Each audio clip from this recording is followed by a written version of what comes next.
Você já se arrependeu por algo que falou e quando se deu conta, viu que tinha se precipitado e que era tarde demais para voltar atrás? Nós, certamente, falamos mais do que ouvimos.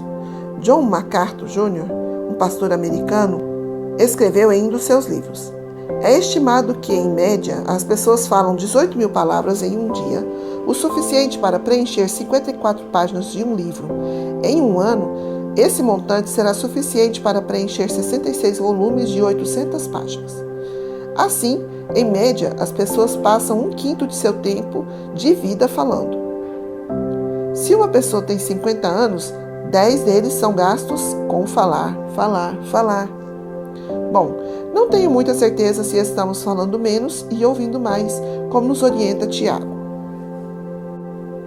Sabeis estas coisas, meus amados irmãos?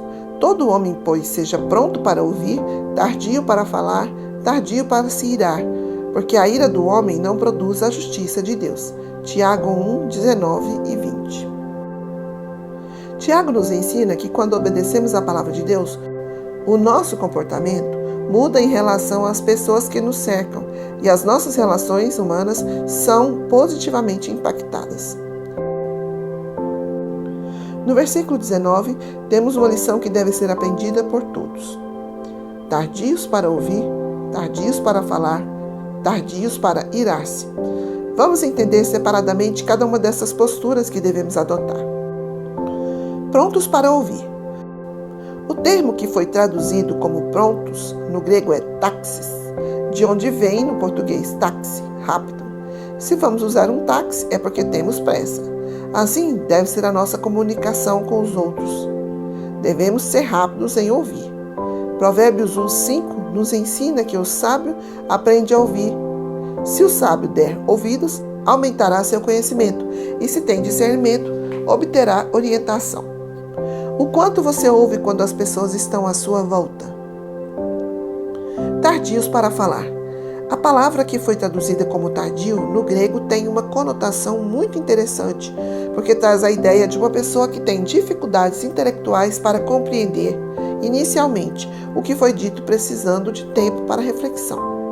Tiago ensina que devemos ser reflexivos e lentos antes de falar. Afinal, uma palavra jogada ao vento não volta mais. Provérbios 18:13 ensina: quem responde antes de ouvir, comete insensatez e passa vergonha. Será que você pensa bem antes de falar? Tardios para irar-se. A lógica aqui é a mesma do tardio para falar. Tiago coloca Deus como nosso padrão, pois a ira do homem não produz a justiça de Deus. Tiago 1:20. Eis o motivo pelo qual devemos ser lentos.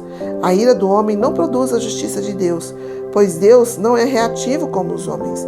Ele é tardio em irar-se, e assim devemos ser. Todos sabemos que, infelizmente, não é assim que acontece na maioria das vezes. Pelo contrário, somos rápidos em falar e lentos para ouvir. Você se considera alguém reativo, do tipo falou, levou, ou que não leva desaforo para casa? Essas posturas estão interligadas. Se você aprender a ouvir mais e falar menos, consequentemente, vai demorar mais para ficar irado. Muitas vezes criamos uma imagem de alguém por não ouvirmos o outro lado. Quem nunca perdeu uma boa amizade na adolescência por uma situação que foi mal interpretada? A tendência de quem fala muito e ouve pouco é ser explosivo. Na era da comunicação virtual, estamos cada vez mais próximos da máquina e da tecnologia e mais distantes das pessoas, sem paciência com elas. Para reverter esse quadro, devemos orar como Davi. Põe, ó Senhor, uma guarda à minha boca, vigia a porta dos meus lábios. Salmo 141:3. Cuidado, a ira pode colocar você em situações complicadas. O nosso desafio é desenvolver o hábito de falar menos e ouvir mais, e certamente nossa ira será menor. Precisamos ser rápidos para ouvir e muito lentos para falar e irar-nos.